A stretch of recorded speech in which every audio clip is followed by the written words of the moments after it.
మళ్ళీ మురళి విన్నది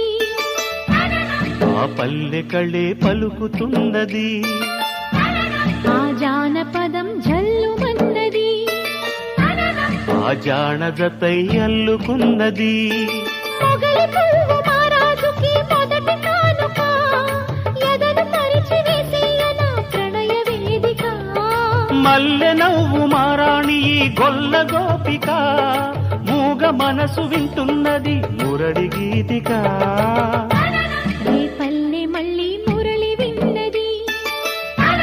ఆ పల్లె కళే పలుకుతున్నది